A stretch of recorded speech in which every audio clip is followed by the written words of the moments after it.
Buenas tardes. Muchas gracias por venir a todos. Es una sorpresa gratísima tenerlos a cada uno de ustedes en esta noche por esta circunstancia que nos reúne, que es la presentación de estos dos libros que nos llena de orgullo y de satisfacción poder presentar a dos autores aragoneses, bueno, uno de adopción, pero es igual, que ya lleva muchos años en España y en la comarca, entonces ya también es legalmente aragonesa. A Graciela Giales me refiero. Bueno, este acto, ya sabemos, lo organiza la Asociación Aragonesa, como lo vi a Manuela y me equivoqué, la Asociación Literaria Poiesis. Normalmente todo lo que hacemos lo hacemos de forma conjunta con la aragonesa, de ahí la equivocación, pero bueno, él también está representando a la aragonesa de escritores. Y bueno, siguiendo con nuestro principio de difundir la obra de los autores aragoneses, de promocionar a los autores noveles y dar este espacio a la cultura, bueno, con muchísima satisfacción y con muchas gracias a cada uno de ustedes, con muchísimo repercusión, seguimos con nuestra labor de difusión literaria. Yo voy a ser muy breve si puedo, porque siempre me enrollo, me dicen. Voy a presentar a Lucas Olivera, que es el autor de esta novela magnífica que es Espectro. Es una novela negra. ¿Tenemos esta negra? No, bueno, entonces paso de largo. Es una novela negra ambientada en la ciudad británica de Bristol en los años 50. Su protagonista es un fotógrafo de moda que por distintas circunstancias se ve involucrado en la resolución de un asesinato o de un crimen, pero que no es un crimen humanitario, sino de un asesino en serie. Primeramente voy a poner en antecedentes para que sepamos que la novela negra es un género literario que está consolidado a partir de los años, justamente más o menos los años 50, que ha tenido muchísimos cultores y maestros y que es un género que está condicionado por determinadas normas, las cuales tiene que cumplir para justamente adaptarse a este género.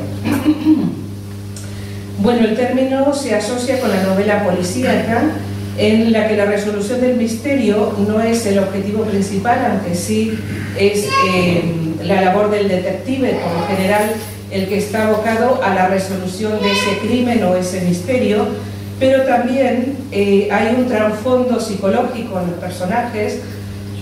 Yo lo voy a decir primeramente a nivel general y luego cómo la novela de Lucas se ajusta a cada uno de esos elementos y luego cómo él innova, hace algo que trae unas novedades al género que son muy interesantes y que me gustaría luego puntualizar.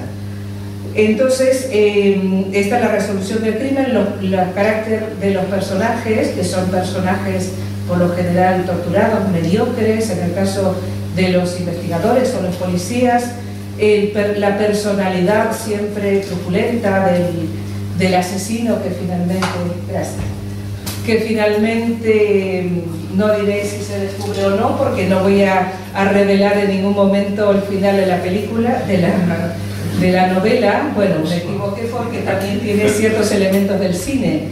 Es una novela, y adelantándome, diré que es uno de los elementos innovadores que normalmente en la novela negra es 100% literatura, pero Lucas lo que hace, trayendo lo que decía esta innovación, es haciendo como un híbrido, no precisamente con el cine, aunque sí hay elementos cinematográficos, porque hay toda una secuencia de fotografías en los cuales están reflejados los personajes con toda una caracterización absolutamente novedosa y muy lograda.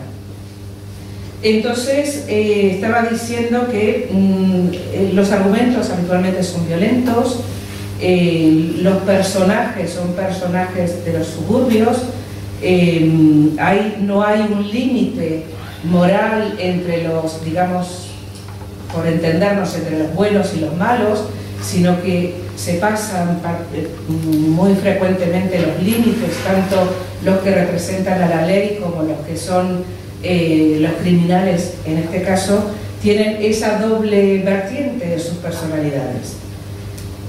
También hay en las novelas negras en general y particularmente en la de Lucas hay un ambiente asfixiante de miedo, de peligro, de violencia, de injusticia, de inseguridad, incluso de corrupción policial, que también aquí se refleja con mucha claridad. Un poco la decadencia de los años 50, ¿no? Bueno, esta característica de la oscuridad, del ambiente, también está muy lograda, en este caso por la ubicación temporal de los años 50 y geográfica de esta novela ambientada en Londres y particularmente en un otoño. Entonces nos imaginamos un ambiente absolutamente oscuro y lleno de esas sorpresas desagradables y esos descubrimientos y ese misterio que se esconde detrás de cada uno. Por otro lado, el desarrollo de la acción es muy rápido, es movido, frecuentemente violento, pero las escenas que narra una novela policial, una novela negra, son hechos violentos, ¿no? de crímenes y de sangre. No tiene ese carácter intelectual o inquisitivo de la novela policíaca inglesa. Aquí el crimen se desarrolla finalmente en esos ambientes degradados, bueno, donde es más habitual, ¿no? Y, a ver, que con esta gafas lo veo bien. Bueno, decía también que normalmente la motivación, que es otro de los tópicos o las características de la novela negra, la motivación del criminal siempre es un acertijo a descubrir, es una situación más bien de carácter psicológico que hay que descubrir, y en eso también forma parte de la trama y del desarrollo de la novela, ¿no? Los diálogos, que también son muy importantes en la novela negra, deben ser unos diálogos ágiles, donde no hay una abundancia de descripciones, normalmente utilizan un lenguaje crudo, un lenguaje cotidiano, como el lenguaje de la calle, ¿no? Y finalmente las personas que tienen a su cargo en la novela negra tradicional la resolución de los crímenes, siempre hay como un sello de frustración personal y de decadencia moral. Ahora bien, en la novela de Lucas se puede decir perfectamente que es una novela negra porque encaja cada una de las características, él las va cumpliendo en todos los elementos que he venido citando hasta este momento. El ambiente de decadencia, la oscuridad en todos los sentidos, moral y de todo tipo. Bueno, el crimen, que en este caso, como había dicho, no es uno, sino que es una... ¿cómo se dice? Una serie, bueno, un asesino en serie sería. Que es un asesino en serie que va cometiendo diversos crímenes con las mismas características, y luego los personajes, también es muy notable en la novela de Lucas cómo están dibujados.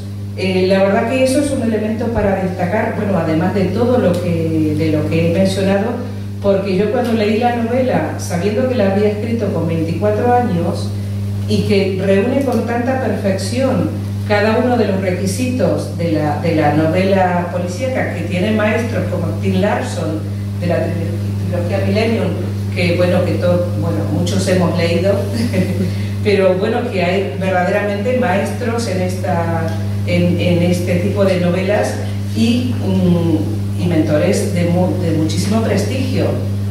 Aquí en Aragón podemos mencionar a... espero que no lo encuentro.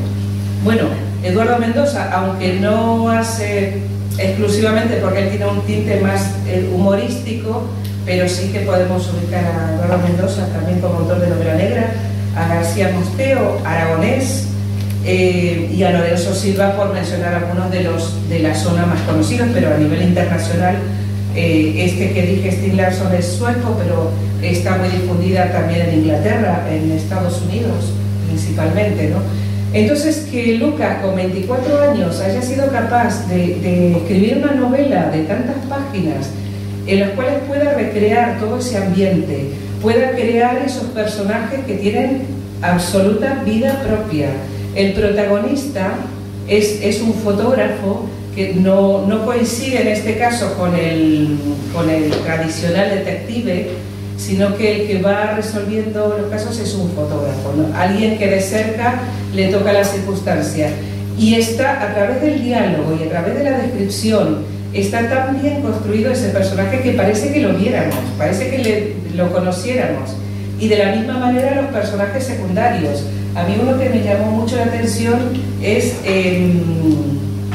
Edgar, el hermano de Sara, que es un personaje secundario, pero parece que palpáramos el miedo que tiene. Es un logro realmente cómo han trabajado esos personajes, cómo les ha dado fisonomía propia. Los diálogos, cómo los ha ido encadenando con una dinámica absolutamente atrapante.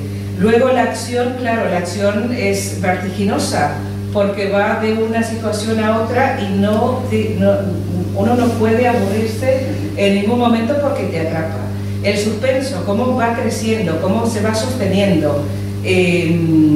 Por eso digo que es una magnífica novela que reúne todas las características del género negro, pero a su vez tiene esta innovación que les mencionaba. Él incluye la novela en la fotografía, que es un poco lo que les va a explicar luego, y ese punto también de contacto con el cine, ¿no? Hace que realmente nosotros podamos, a través de la visualización de esas fotografías, imaginarnos con más precisión esos personajes, y de eso hace que tenga la novela una cercanía que si nos zambullimos en ella no podemos dejarla. Normalmente en las novelas negras pueden estar asumidos desde 4 puntos de vista. El detective como protagonista, que es la más habitual, desde el punto de vista del criminal, desde el punto de vista de la víctima o del juez. En este caso es otro personaje construido que a mí me recuerda mucho a Lucas, aunque lo conozco poco, pero bueno, ese desparpajo y ese, como decimos aquí, tirado para adelante, y a mí me encanta, es un personaje que cautiva, ¿no?, desde el primer momento. Entonces, por circunstancias, se ve abocado a esa investigación y es finalmente quien puede llevar, no digo más. Pero bueno, esa es la novedad, una de las novedades que trae Lucas a la novela, con lo cual, bueno, siendo que se caracteriza dentro de lo tradicional, él da un paso más adelante y el resultado es verdaderamente magnífico. Yo la he leído con muchísimo gusto y puedo invitarles con toda confianza, que es una lectura muy grata, y sobre todo el mérito que un joven con 24 años haya tenido la capacidad de escribir esta obra, para mí es admirable y es digna de todo elogio y de todo reconocimiento. Así que yo lo dejo con Lucas y bueno, a ver qué nos cuenta él. Muchas gracias.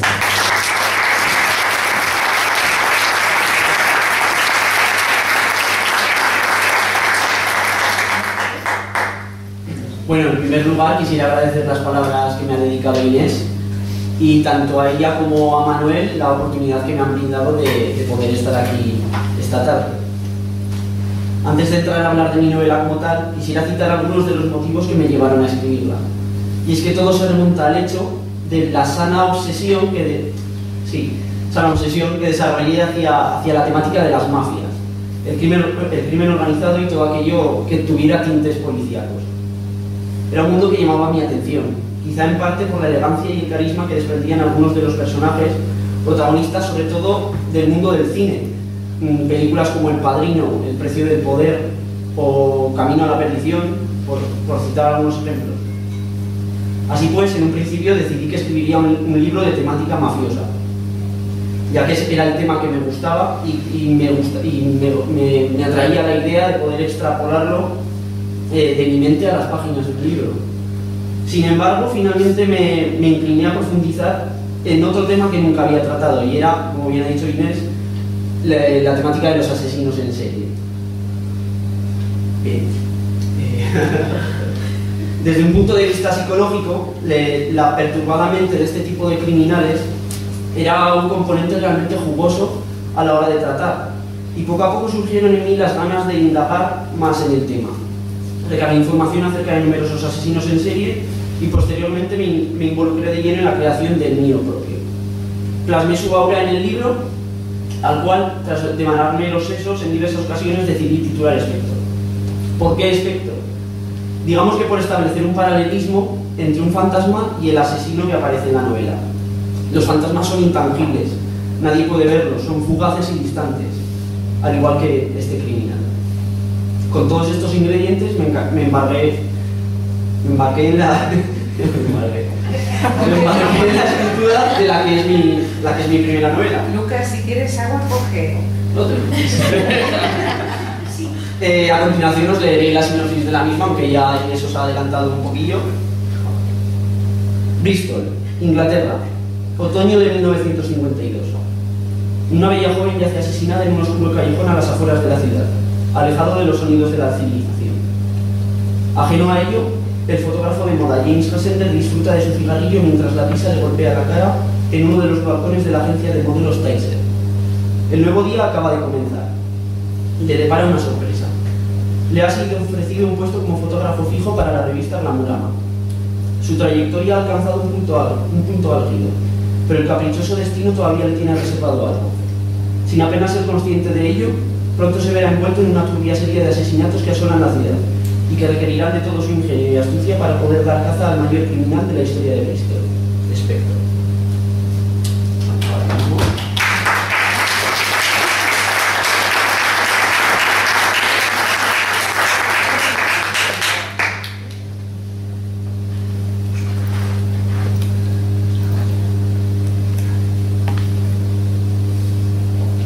Es una novela que además está ilustrada con una serie de fotografías que, digamos que a modo de fotogramas de cine, pues ayudan a crear esa atmósfera que he creado.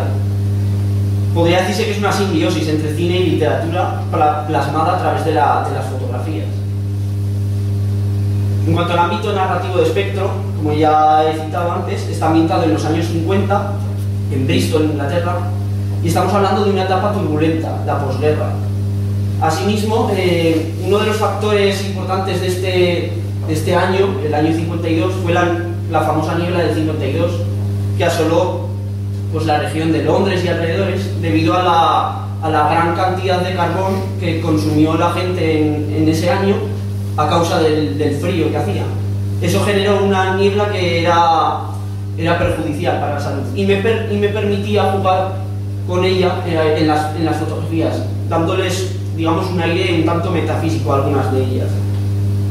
Otro de los factores que me atraían a la hora de crear esta novela, de ambientarla en Inglaterra, eran los nombres y apellidos ingleses. Es algo que siempre me ha atraído, no sé por qué, pero me gusta más llamar a, yo qué sé, pues el mismo protagonista del libro, James Hassender, antes que Juan Gracias, yo qué sé.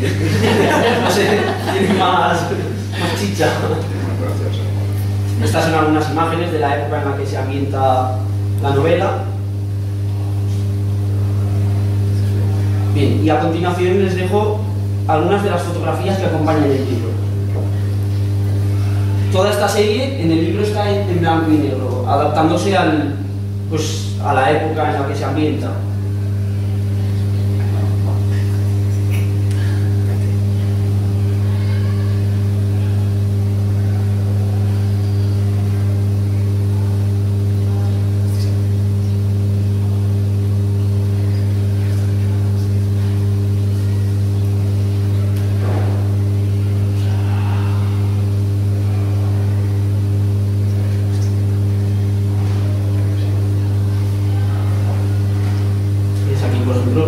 tema de la niebla, como bien decía, me permitía jugar un poquillo.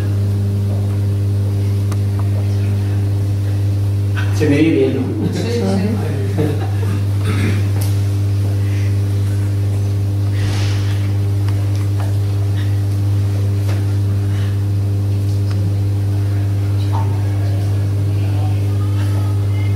Bien, aquí se puede ver un poco el proceso que ha llevado cada una de las fotografías. Lo he metido todas. Esto es el proceso de tratamiento digital.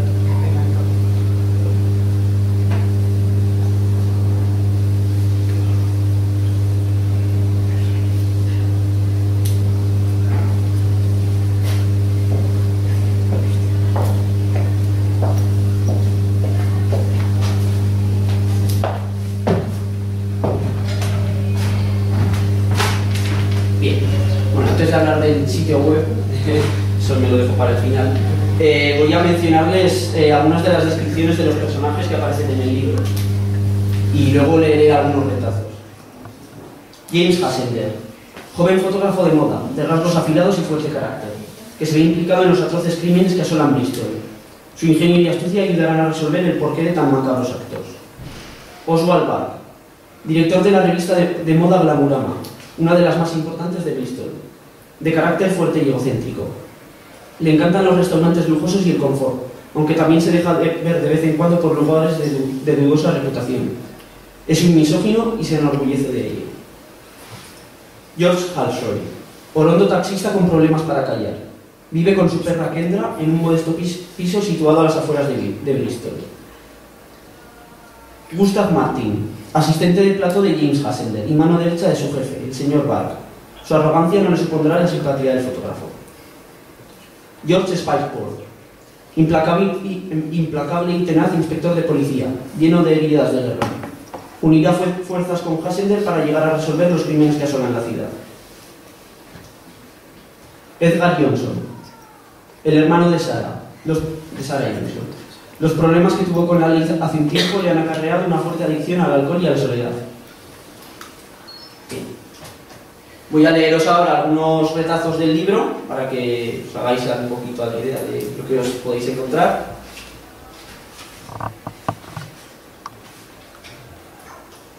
Bristol, Inglaterra, otoño de 1952. La noche era oscura como el carbón, despejada como una vía de tren abandonada.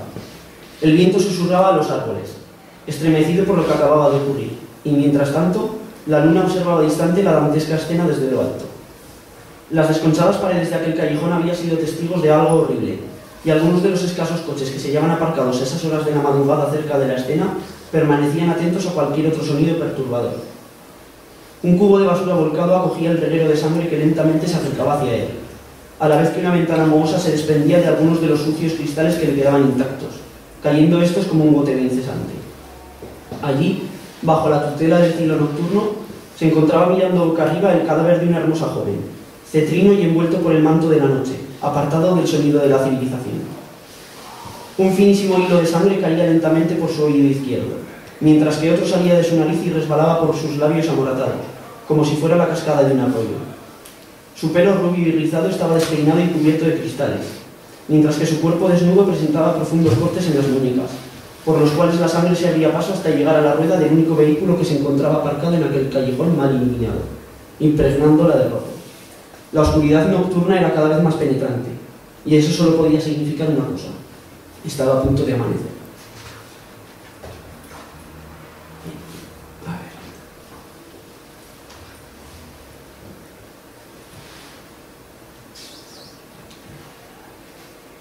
Vale, ahora esta es una escena en la que el protagonista está, por motivos que no revelaré, está en comisaría. ¿No va a quitarme las esposas?, preguntó molesto el fotógrafo. Todavía no, contestó con voz grave el misterioso policía. Tengo que hacerle algunas preguntas, así que siéntese. James obedeció y esperó a que la gente también se sentara, pero en lugar de eso se quedó parapetado en la pared mientras encendía un cigarrillo, el cual iluminó brevemente su rostro. Antes de que el encendedor apagase la llama, el joven pudo ver las horribles erupciones diseminadas por las duras facciones de aquel hombre. Tenía unas profundas cicatrices en torno a su vacío ojo izquierdo, y algunas de ellas llegaban hasta el lateral de su cuello. No era para nada tranquilizador.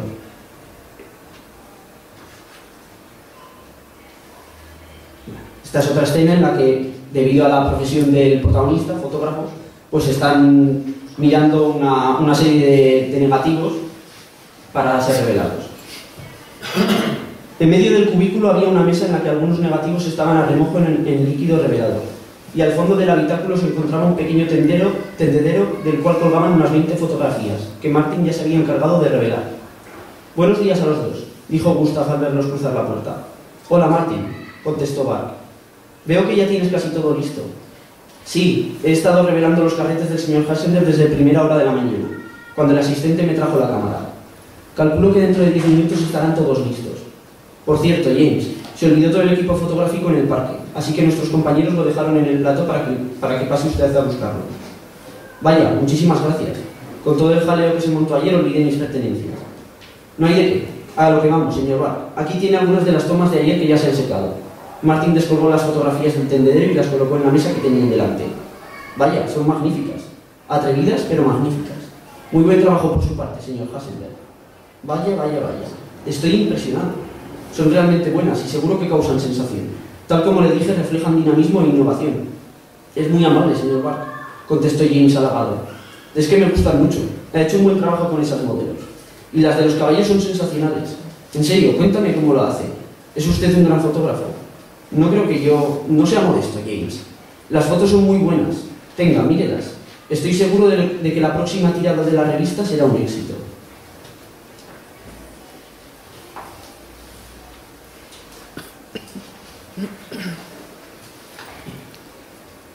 Esta escena corresponde al aniversario de la revista Glamurama para la cual trabajaba Hassender. Es una fiesta. Es una fiesta. Esta vez el viaje se le hizo más corto, quizá por el cansancio que poco a poco se apoderaba de él, o tal vez debido a que Bart ya no le molestaba como el humo de su tabaco. Cuando se quiso dar cuenta, ya habían llegado al Hotel Bristol. «¿Han llegado ya los invitados?», le preguntó Oswald al conserje nada más entrar en el edificio. «Sí, señor. Llevan dentro desde hace media hora. Todavía faltan algunos por venir, pero yo diría que no muchos. El señor Dollerside preguntó por usted. Dijo que tenía que comentarle algo acerca de unos vestidos». «Vaya, estupendo». A Bart se le notaba un tanto enojado. Sin duda no tenía intención de haber llegado a la fiesta más tarde que los convidados. «Bueno, no importa. Entremos de una vez. Hablaré con él en cuanto lo vea. Hassender, sígame, la fiesta es abajo, en el salón de conferencias». Juntos atravesaron un corredor que llevaba hasta una enorme puerta tallada en madera de espino, y a través de la cual se podían oír las voces de los asistentes. Justo al lado del marco estaba colocada una placa indicativa escrita en letras doradas en la que se leía: «Sala de conferencias, reuniones y debates». Oswald fue el primero en entrar en aquella magnífica estancia, tan deliciosamente decorada con columnas talladas en madera de sauco y revestidas por telas de color rojizo en las que se había estampado el logotipo de Glamurama, una enorme gea arropada por unas finas líneas doradas entrecruzadas que la dotaban de gran elegancia. Justo debajo del logo, y siguiendo el patrón de color dorado, el número 30 había sido colocado por motivo del aniversario en todas y cada una de las telas que se hallaban en la enorme sala. Asimismo, y haciendo juego con las mismas, se habían instalado 30 mesas abrazadas por manteles rojizos, y sobre ellas los nombres de los invitados guardaban las separaciones entre los platos que se habían dispuesto. Sin embargo, lo que más le llamó la atención a James fue el gigantesco escenario, en el que una banda de jazz estaba tocando con gran pasión algunos temas para ambientar la velada. «Voy a buscar a Philly», le dijo Bart a James. «Seguramente estará siguiendo al camarero que lleve la bandeja de los canapés». Rió. «Si quiere puede darse una vuelta por la sala hasta que regrese. Ah, y una cosa más. Diviértase». El orondo director se alejó de James y se perdió entre la muchedumbre. «Divertirme», dice, pensó James, que ahora intentaba desprenderse la chaqueta con serias dificultades a causa del cabestrillo que llevaba. «Permítame», dijo una bella joven que se le acercó al verlo tan apurado. «Ya está, mucho mejor». La chica sonrió y dejó la chaqueta del fotógrafo apoyada en una de las sillas. «Se lo agradezco, señorita». James se quedó prendado del color de su cabello. Era totalmente rojo, como el de Rebecca. «No hay de qué, señor. Señor James Hassender. Y usted es Lara Levski. Encantado de conocerla, Lara».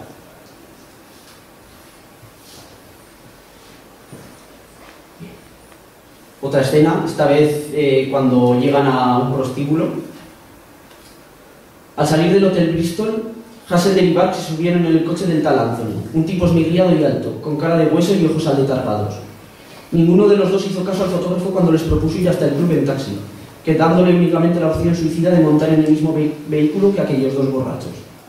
Al igual que el director de Glamurama, Anthony también había bebido bastante, motivo por el que James no consiguió relajarse hasta que hubo finalizado el trayecto. «Caballeros, bienvenidos al Cincias», dijo Bart mientras bajaba del coche con dificultad. «Genial, ¿nos ha traído a un club de alterne?», preguntó Hassender, mosqueado al ver el letrero de color fucsia que indicaba la entrada al garito. «Debí figurármelo», murmuró para sus adentros. «Pero no uno cualquiera, es el mejor de la ciudad. Venga, no se haga de rogar y entremos. Anthony, usted primero». El ambiente que se respiraba en aquel sitio era una mezcla entre olor a sexo y tabaco, nada agradable para el olfato. Las paredes estaban forradas por un tipo de papel extremadamente cutre, con estampaciones que parecían extraídas directamente de las páginas del Kama Sutra. Alrededor de las negras y pequeñas mesas del local había unos cuantos sofás y sillones de color rojizo en los que los clientes saciaban sus ansias por catar los cuerpos femeninos que tenían frente a ellos. Algunas de las muchachas entraban y salían de las habitaciones que se distribuían por el piso superior. En la mayoría de ocasiones iban acompañadas por otros hombres, y cuando no era así, cambiaban la compañía masculina por unos cuantos billetes. Y ya por último,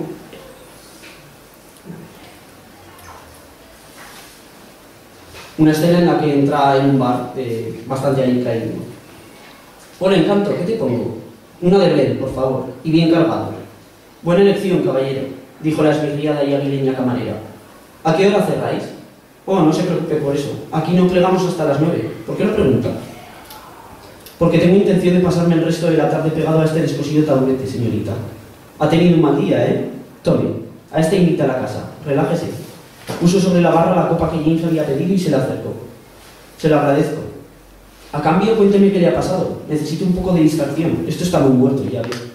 «Sí, un poco», respondió James al mirar alrededor y ver tan solo a una persona en aquel antro. «Venga, dígame, ¿a qué se debe esa cara tan mustia?» Hoy no he tenido un buen día. De eso ya me he dado cuenta, pero tiene que haber alguna causa. ¿Quiere que cambie la música? A lo mejor es eso. Ricky Nelson está bien, pero me gusta más Chuck Willis. ¿Lo conoce? No. Pues debería. Es uno de los mejores músicos de blues, y además es americano. ¿Le gustan los americanos, señorita?», preguntó James a la par que daba un sorbazo alcoholizado de vida.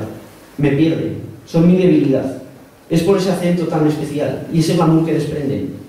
«¿Glamour? Llámeme tonta, pero después de ver Perdición de Billy Wilder y Breve Encuentro de David Lean, los tengo idealizados. Diría que siente una especie de amor platónico hacia esos actores y la sombra de lo que es la proyecta sobre cualquier americano que ve». «Sí, eso mismo. ¿Ve cómo soy una idiota? ¡Ja! A mi edad y teniendo esos idilios. En fin, ¿quiere más Blend?»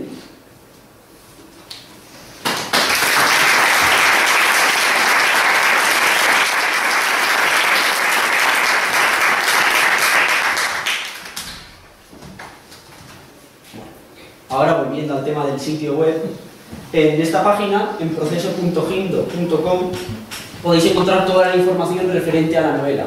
Quedaos con ella porque es un poco complicado.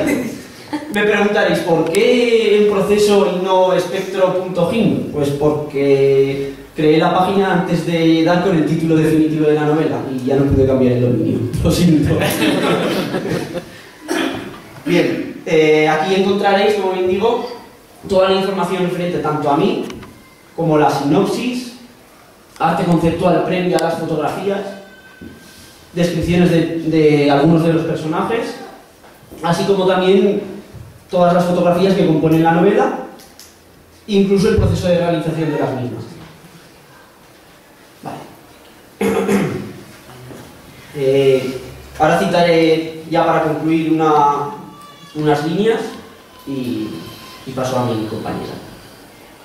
Mi objetivo es entretener al lector, hacerle partícipe de mi mundo interior. Un mundo surgido a raíz de la arraigada obsesión que me despertó el hecho de la temática de los mafiosos y demás. Mis pretensiones... Bebe agua, así que... No te preocupes. Mis pretensiones no van más allá del mero entretenimiento, del disfrute y de la implicación emocional de todo aquel que se deje atrapar por la novela y se detenga a observar las imágenes que la acompañan, pues es ahí donde reside todo mi cariño hacia el lector o espectador, ya que hasta en la más insignificante línea de diálogo y hasta el más pequeño detalle de cada fotografía han sido tratados con el mayor mimo y dedicación que pongo en todos mis trabajos. Y eso es precisamente lo que pretendo transmitir al público, y que a su vez sientan hacia mi obra, nada más. Les ofrezco un agradable entretenimiento con el que poder desconectar momentáneamente de sus vidas, para así poder acompañar a mi personaje en su aventura, en su mundo, el mío.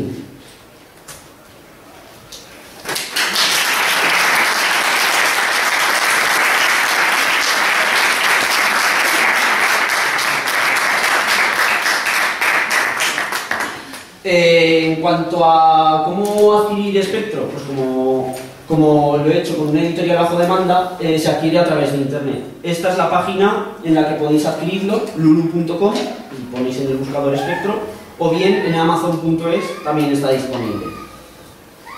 Vale. Ahora, para finalizar, quisiera leeros el prólogo como adelanto de la que es la segunda parte de Espectro que estoy escribiendo actualmente. Sheffield, Inglaterra, invierno de 1958. Preciso, perfecto, limpiamente horadado. Aquel orificio emanaba un caliente y rojizo tinte que tímidamente se deslizaba desde el occipital hasta las mejillas de su dueño, cuya fría y deformada nariz se apoyaba sobre la mesita de cristal de aquella débilmente iluminada salita, mientras que sus maltrechas rodillas se quejaban desde el recién fregado suelo sin que nadie las oyera, pues habían chocado brutalmente contra el mismo al caer de la silla. Elevado a tan solo 2 metros sobre el cuerpo, un impasible y dorado reloj de cuco daba 10 campanadas, haciendo que el pequeño charco de té negro que se había derramado sobre la moqueta vibrara ligeramente al lado de la desquebrajada tacita de porcelana que minutos atrás había albergado la relajante infusión. Desde el exterior podían oírse los chillidos de algunos muchachos que jugaban a lanzarse bolas de nieve, ignorantes ante lo que acababa de ocurrir en la casa frente a la que se encontraban. Uno de aquellos chicos recibió un bolazo en la cara, de modo que quiso vengarse del que se lo había lanzado. Para ello compactó fuertemente una de las bolas de nieve que portaba y apuntó hacia su compañero. El helado y aparentemente inofensivo proyectil se escapó de la mano de su dueño e impactó en la ventana del número 16 de Bailey Street, con tal mala fortuna que rompió el cristal. Fue una suerte que diera contra la ventana y no contra la cabeza de Peter, pues el impacto hubiera sido extremadamente doloroso. Ante el estruendo de los cristales al romperse, los niños echaron a correr, temerosos ante la reprimenda del huraño señor Dovnak, pero este no salía a gritarles como de costumbre, pues su inerte cuerpo yacía ajeno al jolgorio que se respiraba en la calle. La Navidad había comenzado.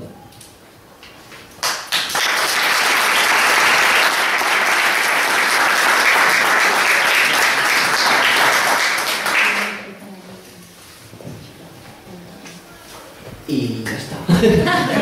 Luego estaré encantado de firmar ejemplares que he traído para poner a la venta, así que el que quiera hacerse con ellos al final de las charlas, yo encantado de firmarlos. Muchas gracias.